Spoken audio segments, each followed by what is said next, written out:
Hey everyone!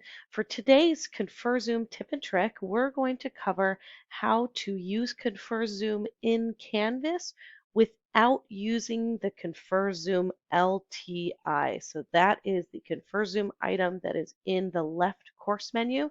So we're going to still use ConferZoom inside of Canvas by creating a meeting outside of Canvas and putting that join URL inside of your Canvas course. So this will bypass any issues that might be happening with the ConferZoom LTI while that team does some investigation to figure out why there's been some bugs recently. So let's go ahead and jump in by going to conferzoom.org. So here we are at conferzoom.org. We're going to sign in and we're going to use whatever sign in we created when we first registered for this account. Mine's automatically saved, so I'm going to sign in. And now we're going to click on Meetings in the left menu,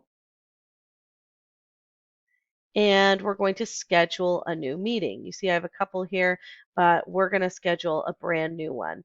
Now this can be your Zoom meeting that you use in one of your classes or all of your classes. It's totally up to you. So I'm just going to call it, let's call it English 1A lecture. And we're going to make this a recurring meeting because we would like to use this link that we create multiple times. So we're going to scroll down and make sure that the recurrence is set to no fixed time.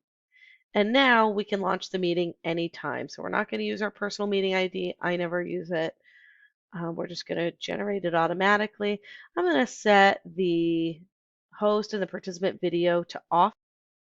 And the reason I do this is because students don't always realize that the video is set to on by default. So they'll click the join link and then they're in, and they may not realize that they're already on camera. So it's always nice to make them click start video. And if you keep it set to off, they can start that video by themselves and then they know that they're going on camera. So either way is fine.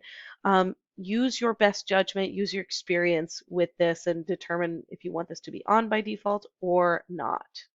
I am also going to mute my participants upon entry. You don't have to, but if you find that it's really hard to get everybody to start paying attention, then you might want to mute them upon entry. Again, they can always unmute themselves. I'm going to leave everything else the way it is, and I'm going to click on Save. So now I have my join URL right here. The join URL is what I'm going to post in my Canvas course.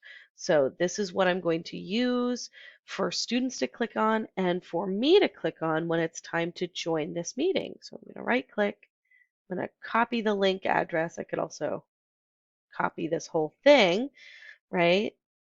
And now I'm going to put it in my Canvas course. That's all I need to do. So here I am in my Canvas course. You might want to put this as an announcement. That's a really easy way to do this. So I'm going to hit plus announcement. I'm going to tell students that lectures for the remainder of the term will be with this information right here. So I'd probably want to type some context here telling students, hey, we're no longer going to meet by clicking on ConferZoom in the menu. We're going to meet by clicking on this join URL. So let me go ahead and pause this. And this is the kind of text that we might want to use. Again, whatever you want to use is fine. Use your best judgment. Just make sure that they get that join URL somewhere. Now I'm going to hit save and my announcement will be pushed out of my course. And the other thing you're going to want to do is make sure you update this link wherever else you communicate this to your students. So if students are going to modules, and let's say they're going, like right here, we've got week 1. Let's say they're going into this lesson to get to the lecture. If you're using the template, you'll see something like this. And you'll want to update this. So right now it directs them to click on ConferZoom in the left and then click join to join the session. So if you are no longer going to use this tool, right, if you're just going to use this link, then you'll want to say that in this space. So this is how I've modified it. I've just left the beginning of the text. So the lecture for this week will be delivered in ConferZoom at the same time, and days of the week is listed in the syllabus. To join the live lecture, click on the join URL below, and that is right here. You can hyperlink this if you want, so you could hyperlink the words join URL.